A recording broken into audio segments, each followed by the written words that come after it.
repetirem. Parte boa para comemorar, né? Agora só vem coisa ruim, gente. Só vem coisa ruim. Então, nós estamos em outubro e vai começar o Campeonato Brasileiro. Como que é esse Campeonato Brasileiro? Vamos lá. Eu estudo, mas eu preciso relembrar porque é difícil, é complicado. Vamos lá. Quantos clubes participam? Pô, para jogar só em 2 meses deve ser meia dúzia, né? Não. São 62 clubes. Vamos lembrar que a gente vivia uma época em que a política interferia muito no futebol. E existia ali um ditado na época, né, que é onde a arena vai mal, mais um time no Nacional. O que isso quer dizer? Se tem qualquer problema político e o governo, que era o partido político, só podia ter 2 partidos, tá? Arena e MDB. Isso eu me lembro. Era a época do bipartidarismo. Ou você era oposição ou você era situação. E a situação, né, o governo militar, era o partido da Arena. Então, onde a Arena vai mal, mais um time no Nacional. O que isso quer dizer? Se o governo está indo mal, se o governo está impopular, para não perder as eleições de governo, de governador, as eleições estaduais, coloca o time lá. Então, se a Arena está indo mal lá no Piauí, coloca lá mais 2 times do Piauí no Campeonato Brasileiro. Mas como? Põe porque eu estou falando para pôr. Era ditadura. E quem comandava a CBD era um almirante, né? Almirante Heleno Nunes. Então não era difícil, né? Almirante, bota mais 2 times do Piauí aí que tá precisando. Tá bom, colocava. E então não tinha muito critério, 62 times. No campeonato do ano seguinte era, sei lá, 73. Não tinha uma preocupação com o número. Era se vira, faz o campeonato. Então tinha 62 clubes. 62 clubes divididos, atenção, agora para a grande divisão. 1, 2, 3, 4, 5, 6 grupos. Alguns com 10 e alguns com 11. Por quê? Porque tinha que encaixar os times ali. Se precisasse colocar mais 3, 4 clubes, colocava mais um em cada grupo ali e que se dane, e vão jogando aí. Então tinha time que fazia 9 jogos, quem estava em grupo de 10 fazia 9 jogos. Quem estava em grupo de 11 fazia 10 jogos. E daí? E daí, dane-se. E daí que tem que jogar o mesmo número? Não tem. Era bem assim.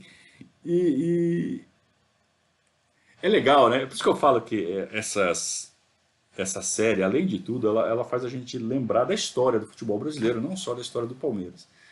Então, olha como eram os campeonatos, gente.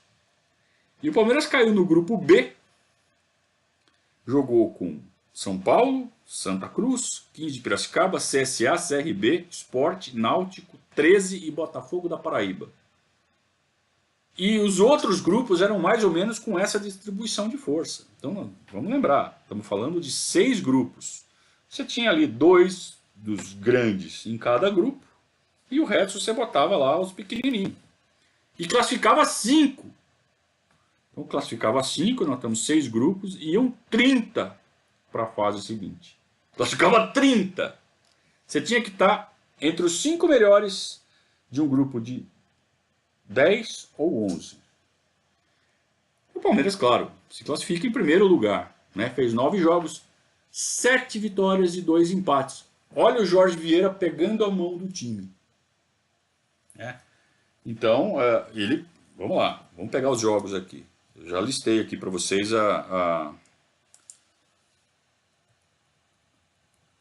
os times, né? Então o Palmeiras ganha de 1-0 do CSA, empata com o 13 lá em Campina Grande, ganha do Sport na Ilha do Retiro, 2-0, empata em casa com o 15 de Piracicaba. 15 de Piracicaba, vamos lembrar, hein?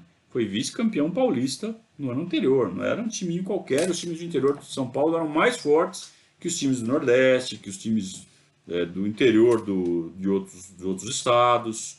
Eram mais fortes. Então, 1-1 com o 15 de Piracicaba. Ganha de 3-2 do Náutico. ganha do São Paulo de 2-0, ganha do Botafogo da Paraíba em casa também de 2-0. E veja, o Palmeiras fez 4 jogos em casa, seguidos. Depois foi para o Nordeste, foi jogar contra o CRB e contra o Santa Cruz. Ganhou os dois. Vejam que a tabela também tinha disso, né? Não tinha essa de um jogo fora, um jogo em casa, um jogo fora, um jogo em casa. A preocupação era com a economia. Então se fazia 2 jogos fora, pegava o avião, viajava, depois fazia uma parada e aí voltava para casa, jogava os 4 em casa, aí ia viajar de novo, fazia 2 jogos fora no Nordeste e voltava. Fazia uma viagem só. Então não tinha muita preocupação com a parte esportiva, com a parte técnica. Né? Faz um campeonato aí, faz com o menor custo possível. Então o Palmeiras termina essa primeira fase em primeiro lugar do grupo e vai disputar então a segunda fase, como eu disse, com mais 29 times. Então eram 30 times. E aí como era feita a divisão? 1, 2, 3, 4, 5, 6 grupos de 5. Ainda tinha uma repescagem. Então 6 grupos de 5, você vai jogar 4 vezes. Para classificar 3 de cada grupo. Então 6 grupos de 5. Vai classificar 3, então você vai ter 18. Mais 5, 6 da repescagem. Então você tem 18, mais 6 da repescagem. O que é a repescagem? Pega os times que foram eliminados, faz um torneinho aí entre eles e dá mais 6 vagas. Por quê? Porque se o time tá ruim ali e tal, no estado que precisa de voto, dá um jeito desses caras avançarem. E era isso que acontecia. Então, ao mesmo tempo em que os times, os 30 melhores, fizeram um torneio dividido em grupos de 5, onde entravam 3, os 32 que caíram fora fizeram um torneinho em grupos de 5 ou 6, que classificava só o campeão. Mas passava. Então você vê o Sport, por exemplo. O Sport foi eliminado na primeira fase. O Sport ficou em 7º lugar no grupo do Palmeiras. Foi para a repescagem. Ganhou uma, empatou 4 e perdeu 4. Foi para a repescagem e ganhou a repescagem. Por que ganhou a repescagem? Porque caiu num grupo que tinha Náutico, CRB, Botafogo da Paraíba e 13. E aí ganha esse grupo da repescagem e se junta de novo aos times que já tinham se classificado. Então era a repescagem. E aí você tinha 32 clubes. Então veja, o Palmeiras caiu, estamos na segunda fase. O Palmeiras caiu no grupo com Bahia, Santos, Goitacás. Goitacás é um time da cidade de Campos, no Rio de Janeiro. Não existe mais esse time hoje. E a Portuguesa. Então veja, Palmeiras, Santos e Portuguesa no mesmo grupo. Mais Bahia e Goitacás. E o Palmeiras aí que entra uma questão. Tinha uma história de se você ganhasse por 3 gols de diferença, você ganhava 3 pontos. Senão a vitória valia 2. O Palmeiras ganhou 3 jogos e empatou 1. Então fez 8 pontos. Por que fez 8 pontos? Porque uma dessas vitórias foi por 3 gols ou mais. O Bahia ganhou 3 e perdeu uma para o Palmeiras. Só que das outras que ganhou metendo gol. Então fez mais pontos que o Palmeiras. O Bahia ficou em primeiro lugar, o Palmeiras fica em segundo lugar no grupo. Então avançou Bahia, Palmeiras e Santos. Junto com mais quantos times mesmo? Mais 23, né? Entre os primeiros e os segundos. Nós estamos falando, gente, dessa segunda fase, ela foi disputada no mês de dezembro. 4, 11, 14 e 17 de dezembro. Que bonito, né? Acabou a segunda fase, nós estamos em 17 de dezembro. E agora? E agora para o campeonato. E continua só no ano que vem. Era isso que acontecia. Isso acontecia todo ano. Até 80 e pouco foi assim. Não tinha essa de organizar o calendário. Teve um campeonato paulista que foi terminar em junho do ano seguinte. O campeonato paulista de 78 foi terminar em junho de 79. Então era assim o campeonato brasileiro, era assim o campeonato paulista, era assim o futebol. Era assim que era administrado.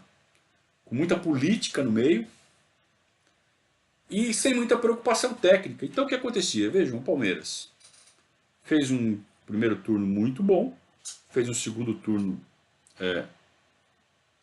muito bom. Então, pegar só a campanha do Campeonato Brasileiro, vai. Ó, foram 13 jogos. 9 jogos no primeiro turno, 4 jogos no segundo turno, segunda fase.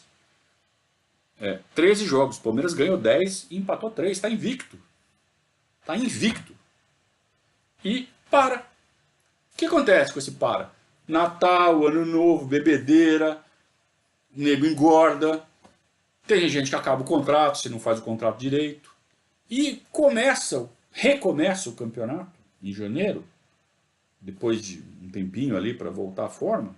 Recomeça o campeonato, que é praticamente outro campeonato, que nem vai acontecer agora, né, depois do Covid aí. Tá todo mundo parado. Alguém imagina que os times vão voltar jogando igualzinho estavam jogando? Não, né? A parada que tinha na época não era tão longa quanto está sendo agora. Mas é uma parada, quebra totalmente o ritmo. Lembra do Palmeiras na Copa América do passado? Parou, quebrou o ritmo. É outra coisa. Inclusive o Corinthians ganhou o campeonato em cima da gente por causa disso também. Isso a gente vai falar sobre isso na semana que vem. Exatamente o campeonato paulista de 79, que terminou em janeiro de 80. Quebrou o ritmo, foi uma manobra. A gente vai falar disso com bastante detalhes quando chegar a hora. Mas era isso que acontecia. Então a parte técnica era colocada em segundo plano. Interessava muito mais usar o futebol como circo, né? Para ter Era o pão e circo, né? Você tinha um país razoavelmente firme economicamente, né? Andando, não tinha tanta violência, não tinha tanta desigualdade como tem hoje, tanta fome, né? Se bem que agora também isso diminuiu um pouco, ou diminuiu bastante. Já tivemos momentos bem piores aqui no nosso país, mas na época não, na época era muito difícil você ver gente assim, em situação de pobreza extrema.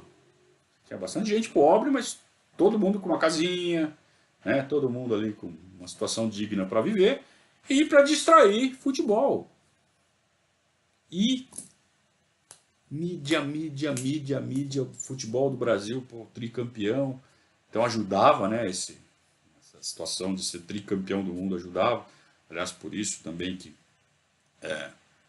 preparação da seleção brasileira para a Copa do Mundo parava o futebol. Então, em 74, por exemplo, praticamente não tem disputas no primeiro semestre. É tudo torneio amistoso, torneio amistoso. Começa o campeonato, assim, em maio. Durante a Copa está tendo o campeonato, mas foi apertado o máximo possível para quê? Porque estava todo mundo com atenção para a seleção brasileira, para a preparação da seleção brasileira, para a Copa de 74 e também para a Copa de 70. O calendário era em função da seleção. É muito louco como o futebol era instrumento do governo e pro povo, né? Tá tendo a diversão, tá tendo o futebol é muito legal. Se já é legal hoje, imagina na época, né? Quase não se tinha diversão, não existia videogame, não tinha nada, né? Não tinha internet. Você ia no futebol, você ia ver o jogo, você ia no campo ver. Tinha muita ligação do torcedor com o time da cidade, muito menos do que tem hoje. Então hoje as pessoas do interior torcem muito mais para os times da capital, para os times grandes, para o time de outro estado, até de outro país. Tem a molecada que torce para o Barcelona, para o Real Madrid, para o Bayern de Munique, para o Paris Saint-Germain, que é o time do Neymar. Hoje, né? Na época não. Na época o cara que morava no Recife torcia para um dos 3 times de Recife. Né? Hoje ainda é assim, ainda é. Mas a porcentagem de gente que torce para times de fora é muito maior. Interior, se tem o time da cidade, torce para o time da cidade. Não tem o time da cidade? Aí é o que vem no rádio. E aí muito Flamengo e Vasco. Principalmente Nordeste. Muito Flamengo e Vasco, Flamengo e Vasco. Por quê? Porque as rádios carioca tinham retransmissoras nessas regiões. E as rádios paulistas não. Tinha bastante no Paraná. Então é um pouco assim também que as torcidas foram sendo construídas. Por que a torcida do Flamengo é tão gigantesca? Por causa disso. Porque as rádios tinham retransmissoras em outras regiões. E se o cara não torcesse para o time da região, e todo mundo ouvindo o jogo no rádio. Todo mundo ouvindo o jogo no rádio. Então virava tudo flamenguista e vascaíno, que eram os dois times mais populares do Rio de Janeiro na época, batia pau a pau ali. O Flamengo sempre maior, mas o Vasco não era tão pequeno quanto é hoje, né? O Vasco era grande, o Vasco era uma potência. Então é isso, gente. Acabou 77 no meio do campeonato.